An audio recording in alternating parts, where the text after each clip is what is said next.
আসসালামু আলাইকুম, কেমন আছেন সবাই? তো প্রথম প্রশ্নটা হচ্ছে ক্লিবলিঙ্গ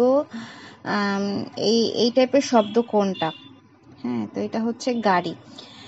ক্লিবলিঙ্গ হচ্ছে সেই সকল শব্দ যেগুলো পুরুষ বা স্ত্রী কোনোটাকে বোঝায় না, বরং অচেতন বস্তু বা বিষয়কে বোঝায়। যেমন বই, খাতা, কলম এইগুলা আর কি। হ্যাঁ, মানে জড় পদার্থ বা বস্তু, মানে এগুলা। হ্যাঁ, তারপরে যেমন আরো কিছু উদাহরণ আছে, যেমন গাছ, ফুল, এগুলো তো মানে অনেকে বলতে পারে যে এগুলো তো আসলে জড় পদার্থ না, গাছের তো জীবন আছে, কিন্তু এই শব্দগুলো কিন্তু প্রাণী বা ব্যক্তিবাচক নয়। হ্যাঁ, তাই এগুলা ক্লিবলিঙ্গর অন্তর্ভুক্ত, যে গাছ, ফুল এগুলো আর কি। এমনি জামা, বাড়ি, পর্বত, এগুলা তো মানে জীবন নাই, এগুলো ঠিক আছে, কিন্তু এই গাছ, ফুল এগুলো কিন্তু জীবন থাকার পরেও এগুলো হচ্ছে ক্লিবলিঙ্গের অন্তর্ভুক্ত। তারপরে হচ্ছে হ্যাঁ, নিচের কোনটি অপথনিবাচক শব্দ? হচ্ছে শিক্ষিকা। তো অপথনিবাচক শব্দগুলো হচ্ছে সেই ধরনের শব্দ যেগুলো পুরুষ বা মহিলাদের একটা বিশেষ পেশা বা একটা গুণ প্রকাশ করে, যেটি ভূমিকা বা দায়িত্ব নির্দেশ করে। হ্যাঁ, যেমন আরো কিছু অপশন ছিল, মাতা, দাদি, চাচি, এগুলা। হ্যাঁ, কিন্তু এগুলা কিন্তু কোনো পেশা না, কিন্তু শিক্ষিকা কিন্তু একটা পেশা নির্দেশ করতেছে, সেই কারণে এটা হচ্ছে অপথনিবাচক শব্দ। তারপরে হচ্ছে নিচের কোনটি তৎসম শব্দ? হ্যাঁ, এটা হচ্ছে গ্রহ। তো তৎসম শব্দ হচ্ছে সেই শব্দ যা সংস্কৃত ভাষা থেকে একেবারে অবিকৃতভাবে বাংলা ভাষায় আসছে। হ্যাঁ, মানে হচ্ছে এই শব্দগুলোর মূল উৎস হচ্ছে সংস্কৃত, কিন্তু এবং এগুলা বাংলা ভাষায় ব্যবহারের সময় কোনো মানে পরিবর্তন হয় নাই, সেগুলাকে বলা হয় তৎসম শব্দ। হ্যাঁ, তো আরো যে অপশনগুলো আছে, যেমন কুড়িটা হচ্ছে দেশি শব্দ, আর এই কুড়ি শব্দটা আসছে হচ্ছে কোরক শব্দ থেকে। হ্যাঁ, তারপরে হচ্ছে কলম শব্দটা হচ্ছে আরবি শব্দ। তারপরে পাখি শব্দটা হচ্ছে তদ্ভব শব্দ। তো অপশন এ গ্রহ, এইটাই হবে।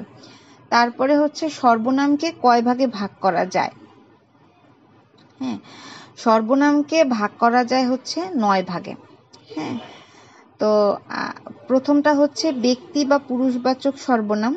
হ্যাঁ, যেগুলা হচ্ছে মানে কি বলবো, আমি, তুমি, সে, তিনি, এগুলো বোঝায়। হ্যাঁ, এগুলো হচ্ছে ব্যক্তি বা পুরুষ বোঝাচ্ছে। হ্যাঁ, ব্যক্তিবাচক বা পুরুষবাচক সর্বনাম। তারপর হচ্ছে আত্মবাচক সর্বনাম। হ্যাঁ, এই সর্বনামটা হচ্ছে মানে যখন, মানে এটার উদাহরণ হচ্ছে নিজে, স্বয়ং, এরকম, মানে যখন কর্তা নিজেই নিজের কাজের জন্য নিজেকে বোঝায়, এরকম। তারপর নির্দেশক সর্বনাম হচ্ছে কোনো ব্যক্তি বা বস্তুকে নির্দেশ করে, যেমন এই, সে, সেই, ওরা, এরকম। তারপর হচ্ছে সামীপ্যবাচক হচ্ছে সর্বনাম। এটা হচ্ছে যা কাছাকাছি, মানে এরকম কিছুকে নির্দেশ করে, যেমন এই, এরকম। তারপরে হচ্ছে প্রশ্নবাচক, যেটাতে হচ্ছে প্রশ্ন করার জন্য যেই সর্বনাম পদগুলো ব্যবহার করা হয়, যেমন কে, কারা, কি, এরকম। তারপর অনির্দিষ্টতা বাচক সর্বনাম, এটা হচ্ছে যে যখন কোনো কিছু বা কাউকে নির্দিষ্ট করে বোঝানো যায় না, যেমন কেউ, কিছু, কেহ, এগুলো যখন হয় তখন। হ্যাঁ, এরপরে তারপরে যেমন আরো একটা, সরি বাইরে একটু শব্দ হচ্ছিল।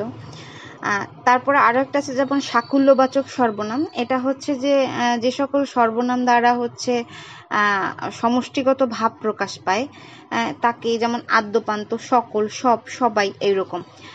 তারপরে হচ্ছে আরেকটা হচ্ছে আরেকটা হচ্ছে অন্নাদিবাচক সর্বনাম। হ্যাঁ, এইটার উদাহরণ হচ্ছে অন্য, অপর, ভিন্ন।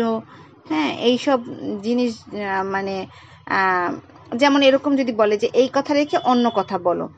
হ্যাঁ, তারপর এছাড়াও অন্য কথা আছে, এরকম যে সর্বনামটা আর কি। তারপর আরেকটা হচ্ছে অনিশ্চয়বাচক যৌগিক মানে সর্বনাম। এইটা হচ্ছে যখন একাধিক শব্দ একত্রিত হয়ে হচ্ছে একটা সর্বনাম তৈরি করে, যেমন অন্য কিছু, অন্য কেউ, আর কিছু, আর কেউ, কেউ না কেউ, এরকম আর কি। তো এই হচ্ছে এই 9 প্রকার হচ্ছে মানে সর্বনাম। তারপরে হচ্ছে ধাতুর সাথে কি যুক্ত হয়ে ক্রিয়া হয়, এটা হচ্ছে বিভক্তি। ধাতুর সাথে বিভক্তি যুক্ত হয়ে ক্রিয়াপদ হয়।